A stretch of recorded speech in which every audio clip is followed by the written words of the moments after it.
Hi, one forum news brings you the best. Please kindly subscribe to this channel. Your comment and all likes will be highly appreciated. Today, we are going to the home of the Alliance of the Sahel States. We are talking about the newly formed organization that is a regional body. Let me put it that way, regional body that was cut off from the ECOWAS. Initially, per the constitution of ECOWAS, once there is a coup d'etat in your country, you have to be out of the ECOWAS. That was exactly what was done. That these three countries, I'm talking about Mali, I'm talking about Niger, as well as Burkina Faso, they decided that yes, well, you are saying that we are no more members of the ECOWAS. We can be on our own. Yes, they formed their own organization. Yes, that is the organization that is formed by the Sahel States. Here, the three states, and they are lobbying and calling on other countries to join them. This is not all that good for ECOWAS, and ECOWAS have over the months or days complain about this incident. But one thing that these guys are doing that is so juicy, or that will attract a lot of people to join them, or even citizens of other countries to support them, is the development that they are bringing about and the way they are doing things to be able to be self-reliant and self-dependent. Sometimes that is how life is. Once people decide to cut themselves off from you and put you in a tight corner, is then that you'll be able to fashion out certain things for them and start thinking. Yes, because it's through difficulties that everyone will start thinking. Just take a look at it. When you're on your own, you have money and you are okay, you are not starving, you will not be able to think. But as soon as you don't have money, as soon as you are broke, that's the time that all manner of ideas will be coming to your head. Yeah, when it comes to business wise, yes, that's exactly what is happening for these countries. Initially, other countries, and most of them also happen to be landlocked countries that they don't even have any border that is to the sea, or when it comes to things traveling all over the way from other continents to them, they are not lucky. All the time they have to rely on other countries. Yes, when you talk about Burkina Faso, they have to rely on Ghana. When you talk about Niger, they have to rely on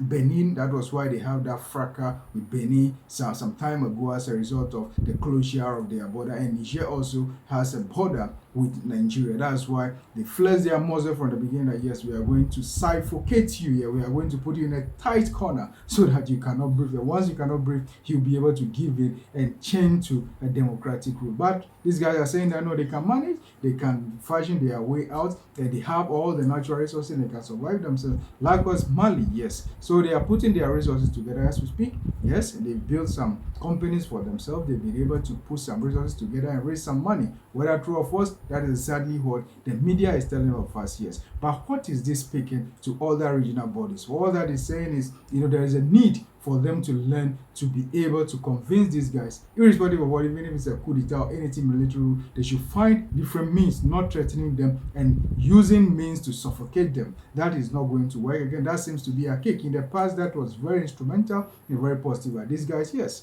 all that they are saying is, yes, we are soldiers. Once we are soldiers, we are confined to the barracks, and we decide to die in the barracks. We can live in their uniform. Yeah, that's what when the coup happened in Guinea, yes, the guy over there told the leaders of ECOWAS that yes, they are soldiers, they can even close their accounts or whatever it is. They are soldiers, they remain in their country and they die in their country. Nothing can bother them, yes. So there is no need for anybody to come and threaten them that we suspend all your account, we freeze your account or things like that, or put a travel ban on you. They are not bothered by that. So once that is not working for ECOWAS and other regional borders or other regional organizations, you can talk about the eastern part, that is the eastern part of Africa. You can talk about South Africa, that is the southern part of Africa, as well as the northern part. You hardly hear from the north because this day and age, the troubles are around southern part as well as the eastern. And eastern, you can talk about the DR Congo, and you can talk about Kenya and some other countries, Uganda and Rwanda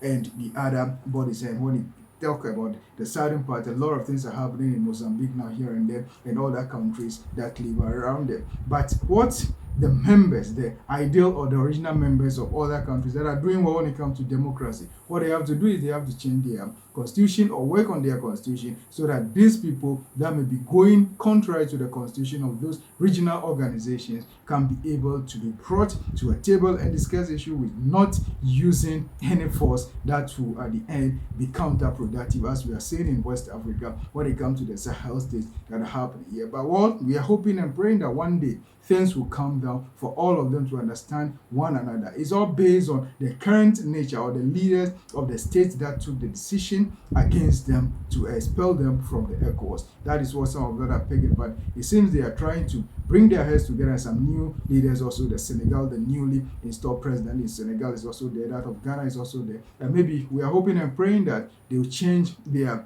things, that the way they look at things, so that success can be achieved when it comes to regional organizations. Some of us, we always argue that the regional organization gradually, they are losing their strength and their work and their usefulness. That is exactly what is happening and what we are seeing when you take a look at ECOWAS. We can only wish them well, but let them come together, because when you talk about the insurgency group in West Africa, it's getting out of hand, and these countries have to come together to be able to fight these insurgents. That's the only way. But if they are divided, these guys will penetrate through and always continue to cause them trouble. Please, for more about discussions and analysis like this, kindly subscribe to this channel. One Forum is for the best when it comes to politics of Africa and historical antecedents for the best when it comes to security and crime. We'll be right here to bring you the best. Your comment and your likes will be highly appreciated. Thank you, and kindly subscribe to this channel, One Forum News.